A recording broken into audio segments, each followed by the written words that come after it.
આજે હું તમારી સાથે શેર કરીશ મોહનથાળની રેસીપી।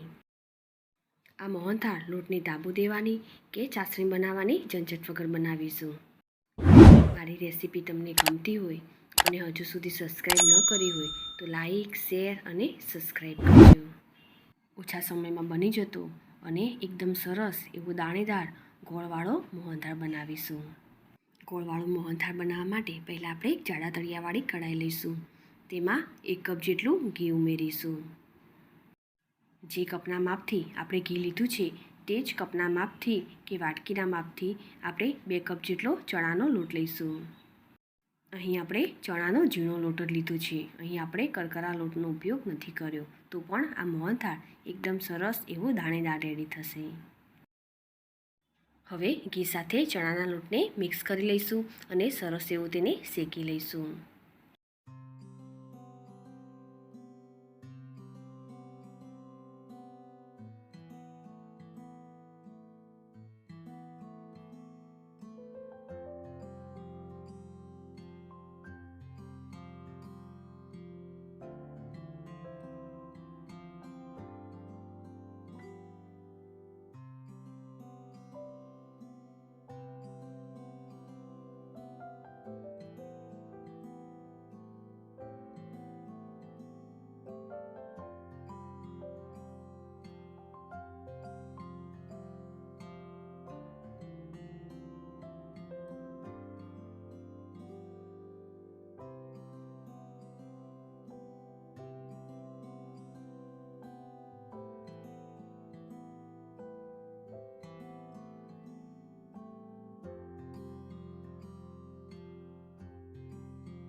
થોડી વાર પછી આપણે તેને શેકીશું, એટલે આ રીતે મિશ્રણ ડ્રાય થઈ જશે, પરંતુ જેમ જેમ લોટ શેકાશે તેમ તેમાંથી ઘી છૂટું પડશે।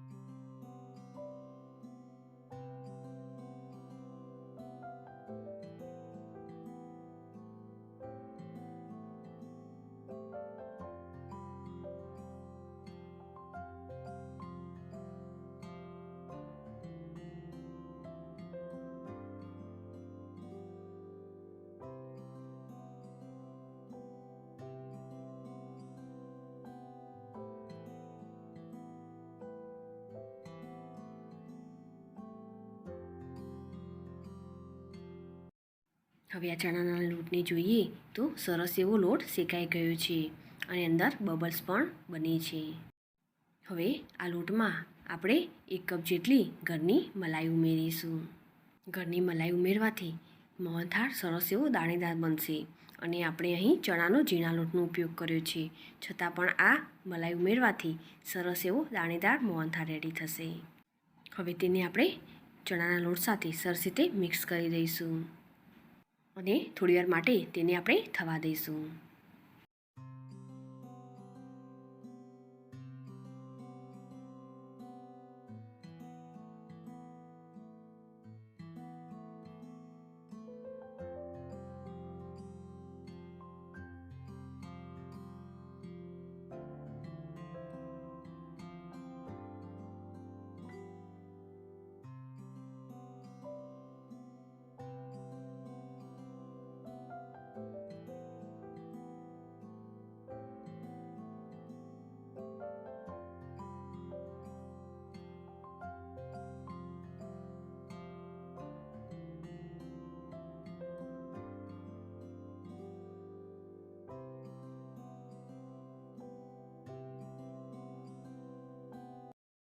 મલાઈ મિક્સ થઈને મિશ્રણ આપણું આ રીતે રેડી થયું છે। હવે આપણે તેમાં 4 ચમચી જેટલું દૂધ ઉમેરીશું। દૂધ અહીં આપણે થોડું થોડું ઉમેરીશું અને તેમાં મિક્સ કરીશું।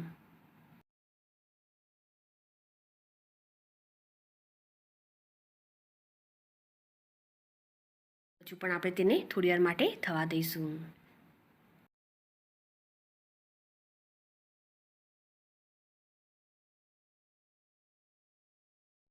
તેમાં થોડો ઓરેન્જ ફૂડ કલર ઉમેરીશું અને તેને મિક્સ કરી લઈશું.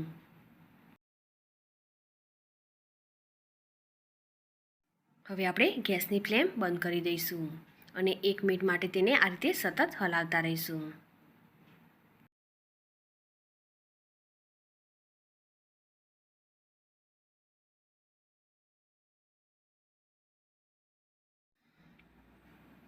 એકથી 2 મિનિટ માટે આ રીતે થોડું ઠંડુ થાય પછી આપણે તેમાં 1 કપ જેટલો ગોળ ઉમેરીશું અને તેને મિક્સ કરી લઈશું.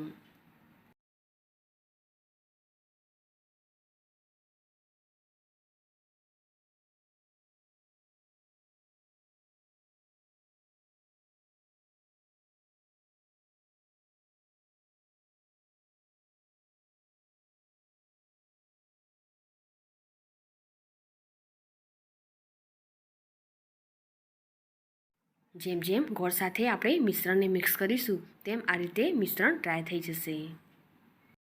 હવે આ મિશ્રણને આપણે ઘી લગાવેલી પ્લેટમાં કાઢી લઈશું.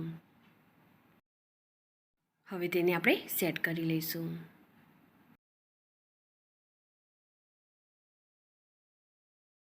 તેના પર પિસ્તાથી આપણે ગાર્નિશ કરીશું.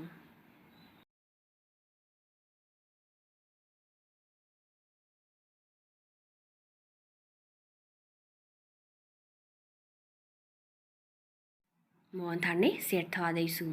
પછી આપણે તેને કટ કરીશું.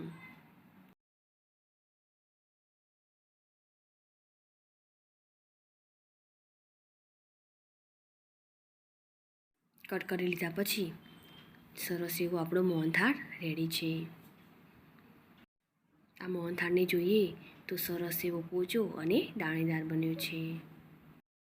તો એકદમ દાણેદાર અને સોફ્ટ અને ગોળવાળો મોહનથાળ તૈયાર છે. મારી આ રેસીપી તમને ગમી હોય તો ચોક્કસથી લાઈક કરજો. સાથે જ તમારા ફેમિલી મેમ્બર્સ અને ફ્રેન્ડ્સ જોડે શેર કરજો અને મારી આ ચેનલને સબસ્ક્રાઈબ કરી બાજુ આપેલ બેલ આઇકોન પ્રેસ કરજો જેથી નવી રેસીપીના અપડેટ તમને મળતા રહે. ફરી મળીશું આવી અવનવી રેસીપીના સાથે.